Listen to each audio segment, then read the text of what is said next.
Ini adalah pahlawan tanpa bayaran guys. Beda sama yang sebelah.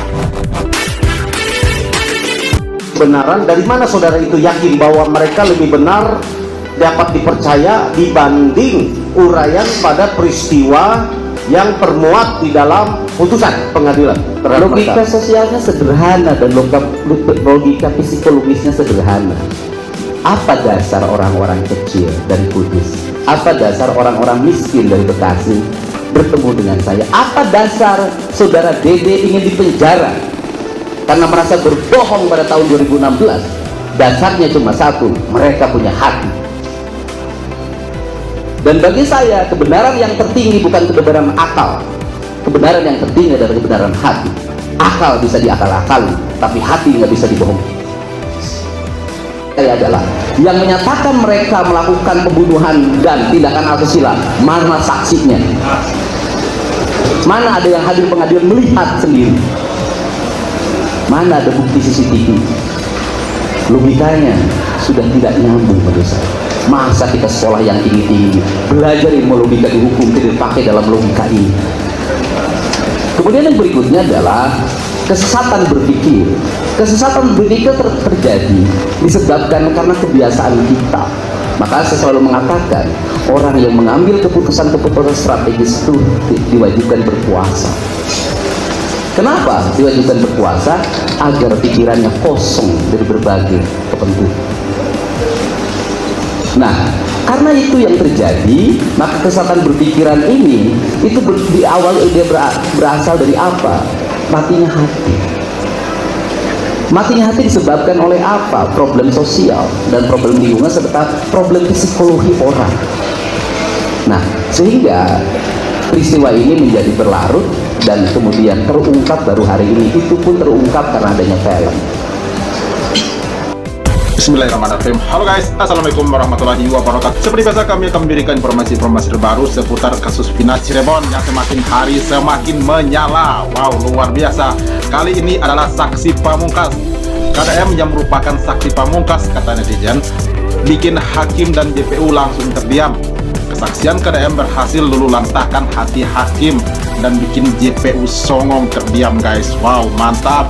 Apakah cerita KDM sebagai saksi ahli di persidangan lanjutan sidang PK ini?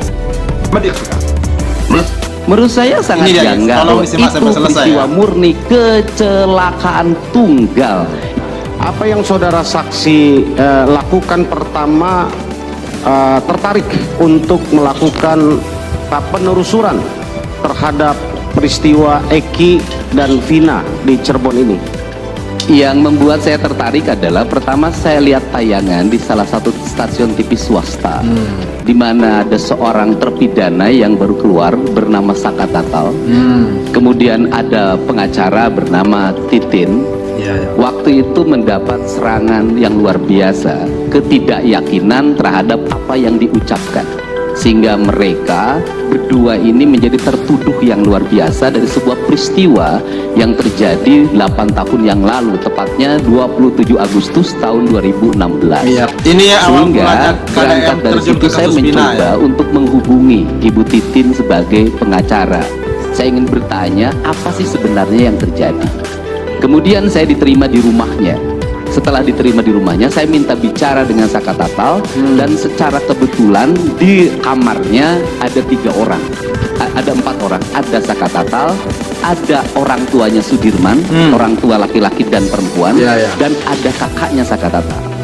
Kemudian mereka bercerita dan bersumpah di depan saya, tidak pernah tahu peristiwa pembunuhan itu, tidak pernah tahu peristiwa, mohon maaf, yang asusila itu.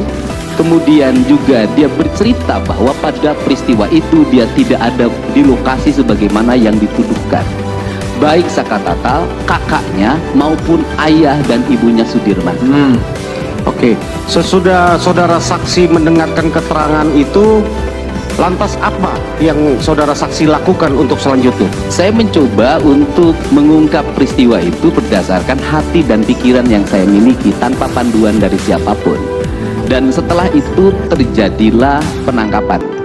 terhadap Peggy Setiawan. Ketika terjadi penangkapan pada Peggy Setiawan, saya mencoba menemui ibunya. Dan ibunya menangis, memeluk saya, bercerita bahwa pada saat terjadinya peristiwa itu Peggy Setiawan tidak ada di Cirebon, tapi ada di Bandung. Kemudian setelah itu saya mencoba, karena waktu itu yang menjadi saksi kunci adalah saudara AF, saya mencoba menemuinya di Bekasi. Dan kemudian AF meyakinkan pada saya bahwa dia melihat peristiwa pelemparan pengajaran yang terjadi di depan SMP 11. Berangkat dari itu saya mencoba mendatangi SMP 11. Kemudian di depan SMP 11 saya mencoba melihat di mana gang yang dimaksud dan di mana warung yang dimaksud. Karena saudara AF bercerita bahwa pada malam itu dia membeli rokok di warung. Kemudian saya mencoba menemui pemilik warung, seorang perempuan, di depan steam tempat AF bekerja, dan perempuan itu menyatakan bahwa kami tutup jam 4 sore dan kami tidak menjual rokok. Kami malam hari kami pulang. Setelah itu saya berjalan, tiba-tiba ada saudara Peri menemui saya dan dia menyatakan tidak benar peristiwa itu. Kemudian saya mencoba berjalan menemui warung yang ada di situ. Ternyata warung yang ada di situ satu-satunya yang menjual rokok sampai malam hari adalah warung Madura, warung yang menjual rokok. Dan kemudian saya mencoba mengukur dari warung Madura ke arah gang yang dimaksud. Ternyata jaraknya hampir 150 meter. Terjadi peristiwanya malam hari. Orang pada malam hari jarak 150 meter tanpa pencahayaan yang memadai bisa melihat segerombolan orang melakukan pengejaran, pelemparan, hafal motornya, hafal warnanya, hafal jenis motornya, dan hafal nama orangnya. Menurut saya, kita belajar logika itu bertentangan dengan logika kita. Itu penyesatan pikiran. Ya, betul.